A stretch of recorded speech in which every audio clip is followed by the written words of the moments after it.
Hello everyone, this is Charlie with another Charlie review.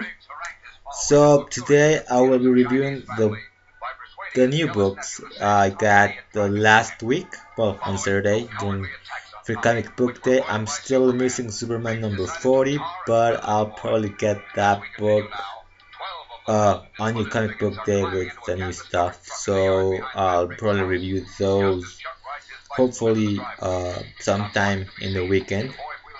I'll try not to delay these videos as much. Um, so I'll probably do it with my phone if I don't have time to set the my laptop. If you can hear it in the background, we got the Adventures of Superman radio program with the very famous serial, um, the Clan of the Fiery Cross, that it was known because it sort of attacked the Ku Klux Klan in in a way. The writers actually were getting information from someone that had worked with the Klan or something like that. So a lot of the codes that the Klan used were being broadcast on the radio.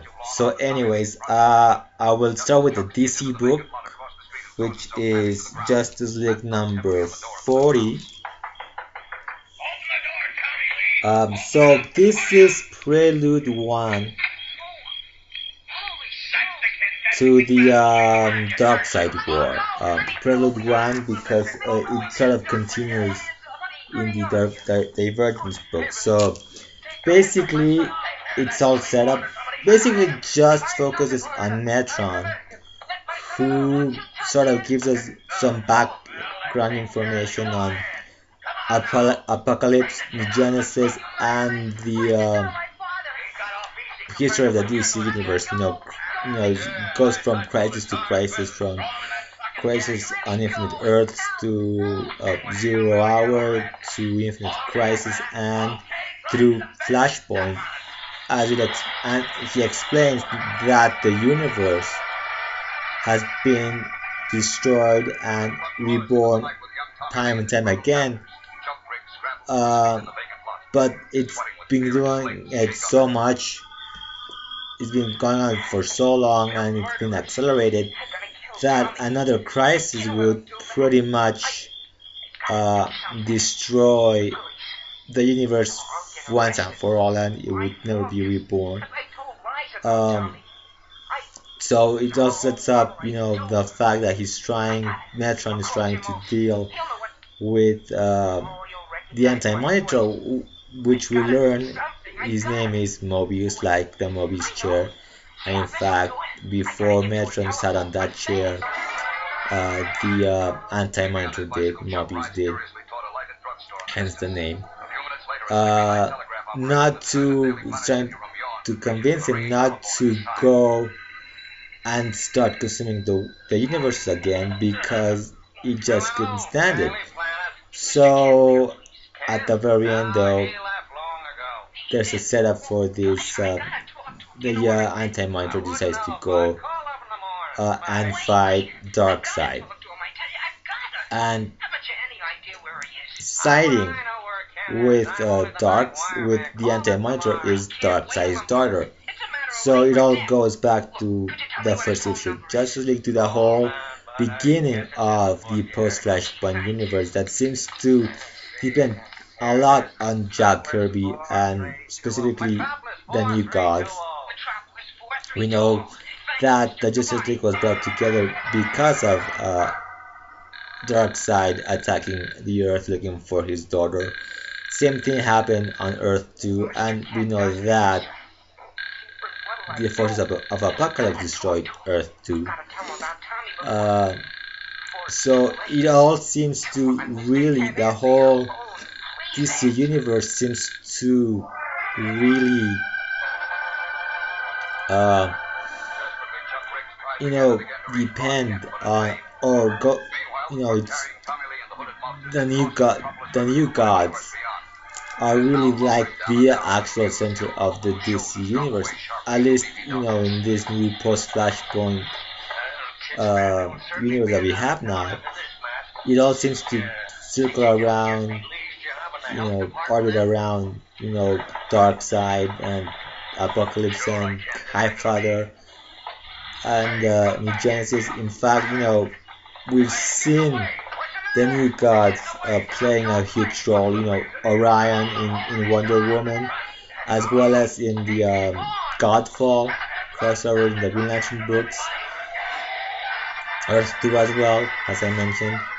So everything seems to really focus on them, this whole universe that came out after Flashpoint. So it's getting very interesting, and it looks like it's gonna be an epic story. Uh, so it kind of reminds me of some of those classic Justice League stories that were big, but not to the point where yes, it will be a huge storyline in Justice League and it won't cross over into any of the other books, which is great. You have, like I said, you mentioned some of the great Justice League stories of the past that were big stories, but they just stay within the Justice League title. So as I was mentioning, Divergent. So these are all full 8-page stories. These aren't, selected pages from upcoming books. I mean, it's all been explained, in this first page what this book is about, and I've read at least a review where the reviewer actually assumed that it was a few chosen pages from upcoming books, and and no, these are all 8 pages, like the 8-page backups that will be coming in the new books, coming out this month. So we got 3 stories. The Batman story, which we get a look at the new Batman, and we know that's gonna be Commissioner Gordon. So it sets the whole thing up here. Then we have the Superman story, which it focuses on Superman having to deal with the fact that Lois outed his identity to the world, and he actually ends up facing some guy who has a beef against Superman because he sent him to jail, but now he's got some sort of superpower. Uh, we know that the whole super flare is still there, and he's very much human, so it takes him longer to recharge himself to full power. So I think that's interesting though, because we might get to see some perhaps some of that earlier Golden Age Superman power levels where maybe he's not flying but probably just jumping. So I find that interesting. I mean, I know a lot of people are like mad because Lois did what she did, but in this new universe, Lois has no attachments to Superman, and she did what she thought was right.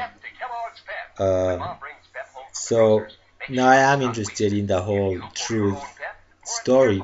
Now I'm hoping that it's being labeled as a crossover, but when I think of a crossover story, I think of an event where there's one big villain to be fought at the end.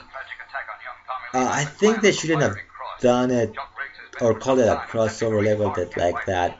I think it's just more of a status quo change where Superman's identity is out in the open now.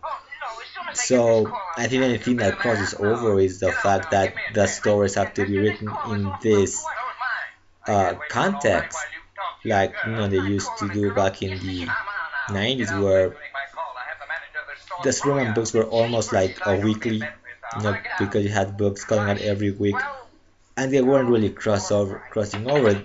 except for the fact that they were all telling Superman stories within an established structure, so as to have tight continuity between books. So I'm hoping that that's something they're doing, where the stories are being told within this context, but you don't have to pick any of the other books. So that's my hope for that. And then we have the Justice League story, which is basically the origin of Darkseid's daughter. We learn that she's half Amazonian. We know her name is Grail, and we know that her mother doesn't care what happens, in the future. She was actually born on the same day Wonder Woman was born as well. Um, and we also get a bit of a tease as to where the crossover is going. So I actually like what this is doing with both their Divergence and all of their previews coming in the new books. With the new books in the book coming out this month, all full stories, because I really felt that Civil War number 0 really didn't get excited for Secret Wars, and this book only has, again, these are just teases, these are books that won't be coming out in a while, you know and with selected pages of of their uh, of their books coming out in the fall. So I actually like the Avengers one, though. I think it's gonna be a very fun book. uh, I might pick it up, but they just selected the first few pages of the book, just little previews, so just to whet your appetite. But the versions you actually do get with their whole promotion for their new status quo and their new run of books. You get original stories, so you will be getting a lot of first appearances in those backups. So it's kind of interesting for the speculators in the future. And then I got Red One number 2. This is the end of the first arc. The next arc won't be coming out until next year. So it's sort of done in a European style, where they have the European albums, as they call them, that come out once a year. They're also comparing this to shows like Game of Thrones or Mad Men, that just come out once a year. Um, or The Newsroom, another favorite of mine, favorite show. So I'm actually liking this book. I did get some of the problems with the design of it, the art script. I do get I do understand why some people are bothered by the lettering. I don't know if it's by design, or as in it's part of the design of the book, or if it's not as well planned. Um, but I do get what they what they mean by it. Doesn't bother me as much. It didn't bother me on the first issue. Didn't bother me as much. I do get the other problem I think I've seen criticized, and I have to agree, is the characterization of the character. She's like this badass, spy, agent, but at the same time she does have she's a bit naive at times, so there's no real balance between, is she really that naive, or is she a badass? She's very hard to decipher as a character.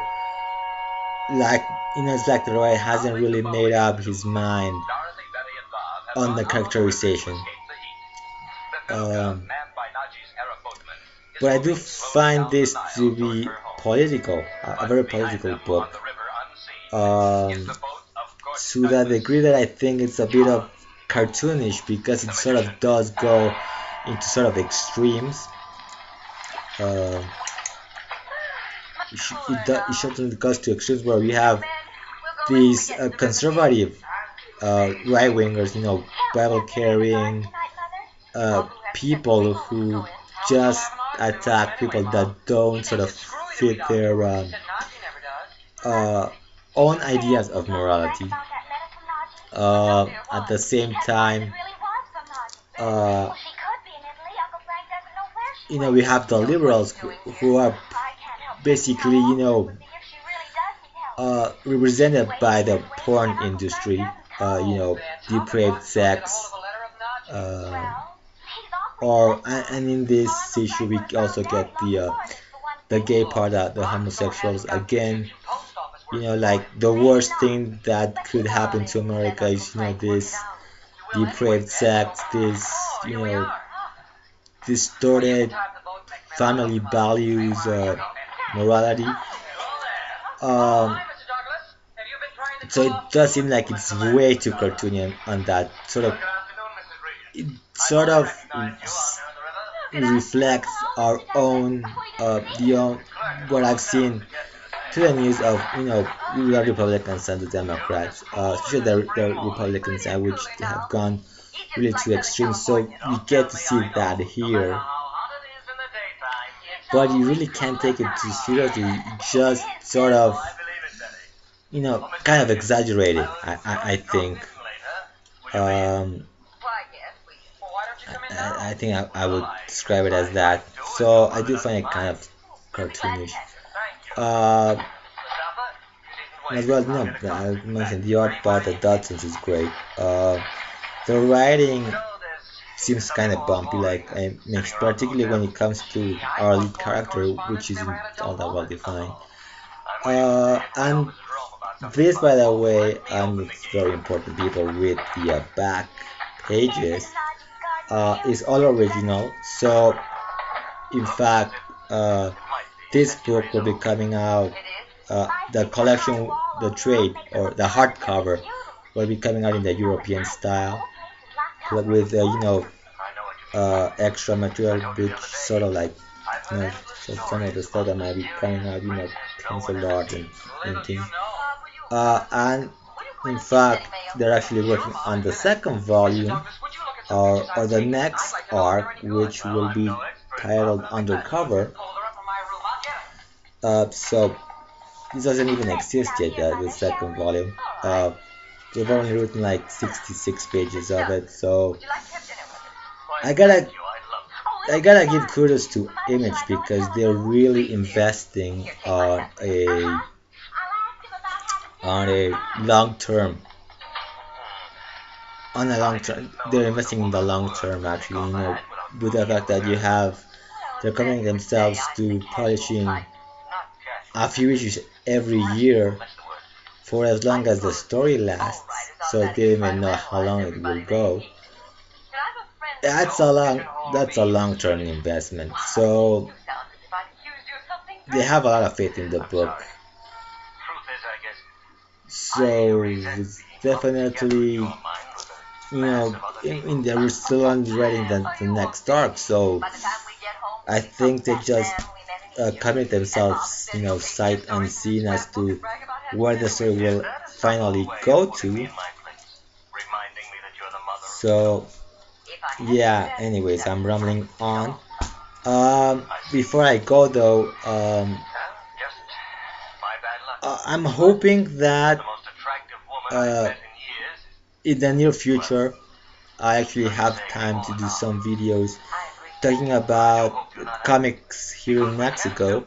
An interesting conversation came in my last video between myself and Sleepy Reader, as I showed some postcards with some art uh, of some Mexican comics I've never seen, and he asked me about the stuff in Spanish, the American stuff in Spanish, and the local stuff, and I told him that the industry here, there's no such thing as a comic book industry uh, per se, but we've been publishing comics since pretty much they showed up. So I'm planning on doing in the near future a bit of a look to the history of comics here in Mexico. A while years ago, I actually stumbled on some of that information, which is no longer on the web. The site I got some of the information uh, no longer exists. So I will have to do some research and probably try to find some comics in Spanish uh, to do that. So that's I'm hoping to do that uh, as soon as possible. It's gonna take a while, so I'm hoping doing it, throughout the summer.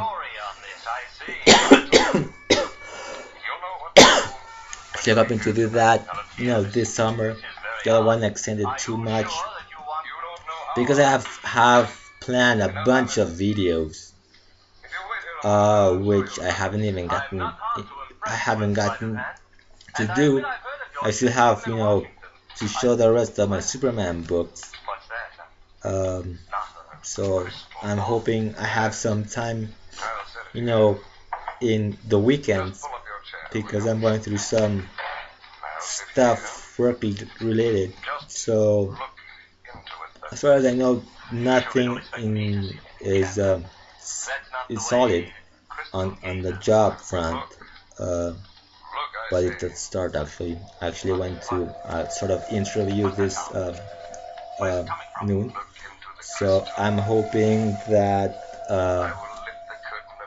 I'm gonna get the job. So try to plan all of my future videos ahead of time and find some time to do them.